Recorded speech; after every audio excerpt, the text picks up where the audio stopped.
2026년 3월 19일, 그날은 정말 모든 게 엉망진창이었던 하루였어요. 투자자들은 그야말로 패닉에 빠졌고, 우리가 알던 모든 투자 공식이 와르르 무너져 내렸죠. 대체 그날 시장 깊은 곳에서는 무슨 일이 벌어지고 있었던 걸까요? 네, 바로 이 질문에서 모든 게 시작됩니다. 에너지를 차지하려는 전쟁, 그리고 인플레이션을 잡으려는 전쟁, 이 두 개의 거대한 전쟁이 꽝 하고 부딪혔을 때 어떤 일이 벌어지는가? 오늘 이야기는 바로 여기서부터 한번 파고 들어가 보겠습니다. 자, 첫 번째 섹션부터 보시죠. 이날 시장은요, 무슨 악재 하나가 터진 게 아니었어요. 여러 가지 나쁜 요인들이 하필이면 딱 그날 한꺼번에 몰아치면서 투자자들 입장에서는 정말 완벽한 폭풍우, 그 한가운데에 던져진 기분이었을 겁니다. 네, 바로 이 세 가지 힘이 충돌한 거죠. 첫째, 중동에서 지정학적 분쟁이 격화됐고요. 둘째, 기업들의 생산 비용을 보여주는 생산자 물가지수, PPI라고 하죠. 이게 예상보다 너무 높게 나온 거예요. 인플레이션 공포에 기름을 부은 거죠. 그리고 마지막으로 엎친 데 덮친 격으로 미국 연준이 우린 금리 계속 높게 유지할 거야. 딱 이렇게 맥파적인 신호를 보내면서 시장의 불확실성을 그냥 최고조로 끌어올려 버렸습니다. 자, 그럼 이제 그날 시장을 그야말로 뿌리채 뒤흔들었던 가장 결정적인 사건으로 넘어가 보죠. 바로 이란과 이스라엘의 분쟁이 그냥 말로만 싸우는 걸 넘어서서 실제 물리적인 파괴로 이어진 그 순간입니다. 이 한마디가 모든 걸 설명해 줍니다. 완전한 에너지 전쟁이다. 이건 과거에 우리가 봤던 그런 국지전하고는 차원이 다른 문제였어요. 왜냐하면 이건 단순한 위협이 아니라 전 세계 에너지 공급망의 심장, 그 인프라를 직접 파괴하는 공격이었기 때문입니다. 바로 이 공격들이 시장에 엄청난 충격파를 던진 겁니다. 이란이 카타르의 세계 최대 LNG 시설을 공격해서 생산 능력의 무려 17%를 날려버렸고, 여기서 그치지 않고 사우디랑 쿠웨이트의 핵심 정유 시설까지 연쇄적으로 타격했어요. 이건 그냥 우리 화났어 하는 경고가 아니었죠. 실질적인 공급망 파괴, 즉 공급 쇼크였습니다. 그리고 그 결과는 보시는 것처럼 즉각적으로 나타났습니다. 에너지 공급이 마비되니까 가격이 그대로 폭등한 거죠. 특히나 에너지 수입에 목을 메고 있는 유럽의 천연가스 가격은 하루 만에 11%가 넘게 치솟았습니다. 어마어마하죠? 반면에 에너지 자립을 이룬 미국은 충격이 훨씬 덜했어요. 2% 정도 상승에 그쳤죠. 바로 이 차이, 이 비대칭성이 이번 사태를 이해하는 가장 중요한 열쇠입니다. 자, 이제부터가 진짜 흥미로운 부분입니다. 보통 이런 위기가 터지면 투자자들은 안전한 곳, 안전자산으로 막 몰려가잖아요. 그런데 이날은 정말 이상하게도 그 믿음직했던 안전자산마저 와르르 무너져 내렸습니다. 대체 왜 그랬을까요? 그야말로 우리가 상식이라고 믿었던 투자 공식이 완전히 박살나는 순간이었어요. 시장의 반응은 기존의 모든 통념을 완전히 뒤엎는 정말 기이하고 위험한 흐름을 보여줬습니다.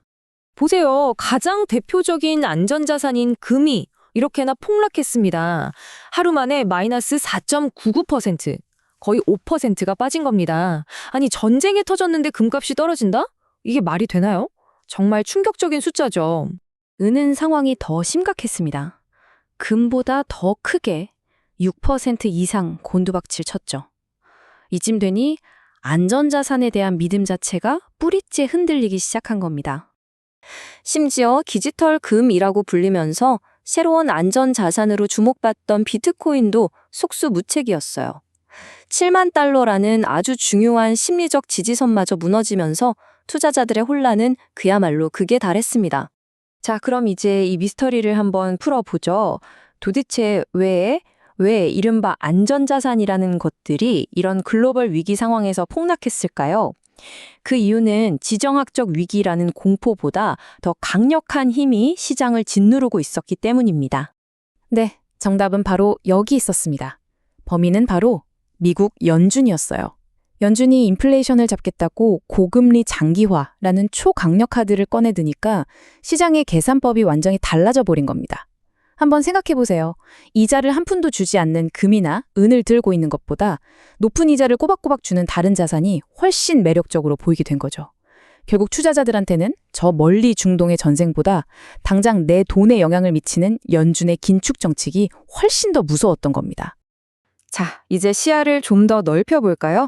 똑같은 사건인데 이게 미국과 유럽에는 얼마나 다르게 영향을 미쳤는지 그 극명한 차이를 한번 살펴보겠습니다. 이 한 문장이 미국의 자신감을 그대로 보여주죠. 미국은 호르무즈의 석유가 필요 없다. 당시 트럼프 대통령의 이 발언은 미국이 가진 에너지 독립이라는 방패가 얼마나 강력한지 전 세계에 아주 확실하게 각인시킨 순간이었습니다. 두 대륙의 운명은 이렇게나 엇갈렸습니다. 미국은 에너지 독립이라는 든든한 방패 뒤에서 충격을 어느 정도 흡수했지만 중동 에너지에 대한 의존도가 높은 유럽은 그야말로 폭풍우를 맨몸으로 맞아야 했죠.